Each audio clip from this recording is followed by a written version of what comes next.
कुछ पुरानी बात है, कुछ वर्ष पहले शन्नू दीदी का इंटरव्यू मैं कर रहा था ऑल इंडिया रेडियो के लिए। तब इनकी उम्र थी 81।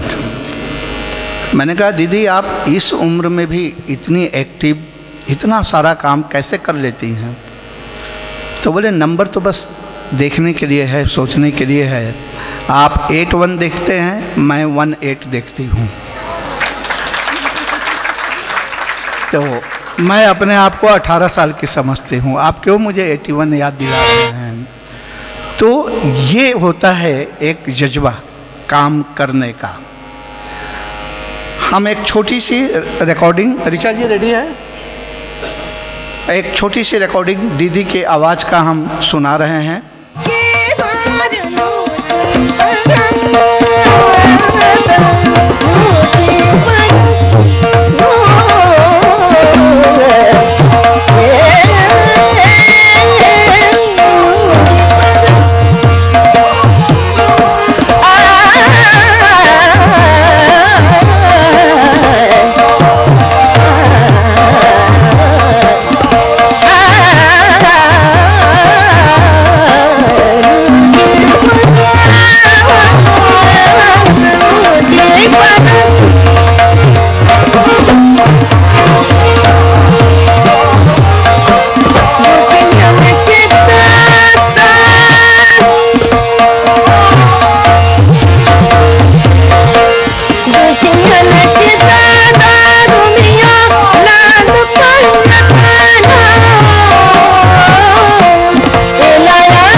दीदी कुछ कहना चाह रही है?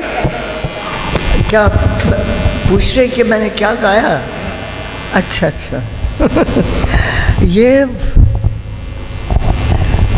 शायद मुझे याद पड़ता है, बहुत वर्ष हुए नेशनल प्रोग्राम में आ जाना, और ये मेरे राजस्थान का प्रिय मांड, वो मैंने इसमें गाया। तो हाँ? डाना की बंदिश कौन सी है ये? किसकी? डाना की बंदिश। नूर की परत फुहार, नूर की परत फुहार, ख्वाजा मोइनुद्दीन के द्वारा, दुखियन के दाता तुम औलाद पंजतन हो, इनायत का बेड़ा हो पार। नूर की परत, नूर की परत। ये इनायत हुसैन खां साहब जो मुश्ताक हुसैन खां साहब के गुरु थे, उन्होंने बहुत सी बंदिशें बनाई। उन्होंने ख्याल बनाए हुए, उन्होंने टप्पा बनाया, जैसे टप्पा सिर्फ जो ताल हो, टप्पे का ताल हो, वो अलग अलग तालों में उन्होंने बनाया। जहाँ तक मुझे याद पड़ता है वो किसका था,